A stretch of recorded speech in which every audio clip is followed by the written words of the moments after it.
I have filed a copyright dispute against Warner Brothers TMZ. It's literally David versus Goliath. My first name is actually David, so it's...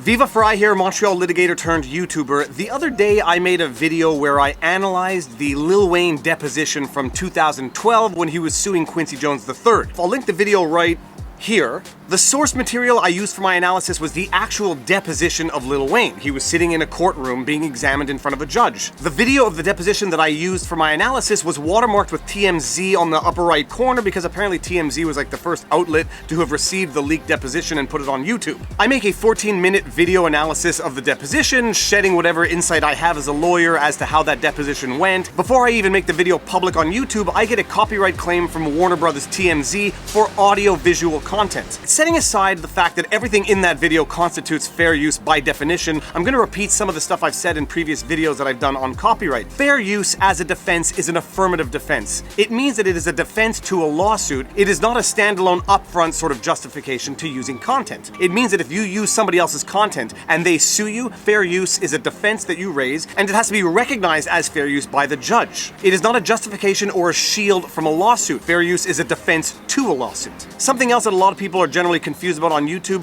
when you get a copyright claim, it is not necessarily a strike against your channel. It's not even necessarily that they make you take the video down. If you get a copyright claim on YouTube, it can materialize itself in many different ways. You could get a strike against your channel. The copyright holder can force you to take down the video. The copyright holder can leave the video on your channel and simply claim monetization from it, or the copyright holder can allow you to use the video and monetize it on your channel. The copyright claim that I got from Warner Brothers TMZ was to the effect that they were claiming the monetization of my video. So I could leave the video up on my channel without getting a strike or any penalty, but any revenues that that video generated goes to the copyright holder, that being Warner Brothers TMZ. Now, as a pure matter of fact, on the 5,000 views I've gotten on that video, I think I've gotten $0.00 revenue. It's a question of law as to whether or not Warner Brothers can in fact even purport to claim copyright ownership over a deposition in a court file. I did not dispute the copyright claim on the basis of fair use, even though I am thoroughly convinced that the use I made of that video for the purposes of my analysis constitutes fair use. In my dispute, I said although this constitutes fair use,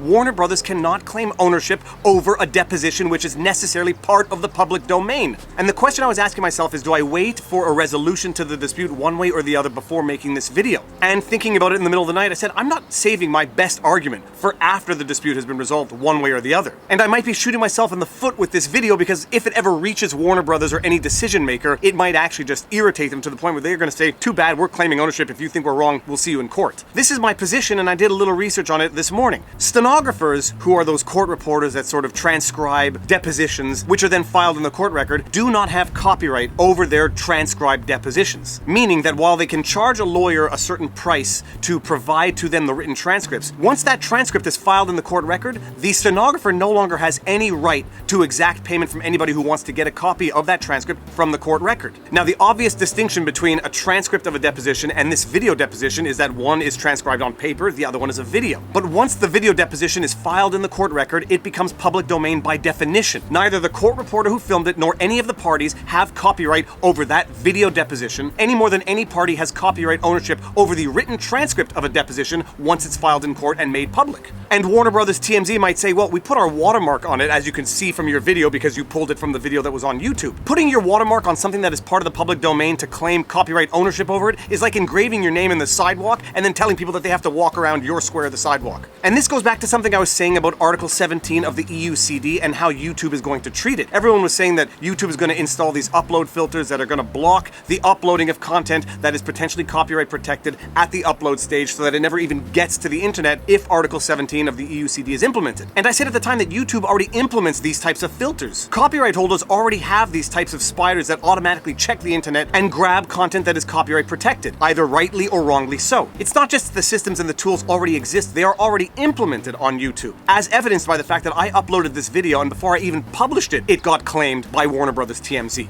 And this actually goes back to the actual concern that I have with Article 17 of the EUCD and how it might be abused. I made a video analyzing Article 17 and detailing what I think to be the actual danger of the article, and that actual danger was, imagine a scenario where there's a video recording of a politician abusing his dog and it goes up on YouTube. All that politician would have to do to suppress communication intention of that video is acquire the copyrights to that video and then claim it from everyone and anyone who posts it on YouTube, thus preventing the free dissemination of relevant information. I did a video analyzing a deposition filed in the court record of a public court file, and Warner Brothers and TMZ claimed copyright over it. If they wanted to suppress that information, they could potentially just force anybody and everybody who posts that video of Lil Wayne's deposition on YouTube to take it down. Or Lil Wayne himself, if he doesn't want to see that video on YouTube anymore, all he would have to do, in theory, under the terms of Article 17 of the EUCD, is acquire the copyrights to that video and then force anybody and everybody who posts that video to take it down on the basis of copyright infringement. At the end of the day, if Warner Brothers says dispute rejected, we're still claiming copyright over it, that's probably where it's going to end with me. But if we can get this to YouTube, Susan Wojcicki, Warner Brothers, and see how they react to it, and force them potentially to address the fact that you can't claim copyright ownership over video, which is part of the public domain, even if you put your watermark on it, that might be one step in the right directions towards curbing what a lot of people are considering to be copyright claim abuses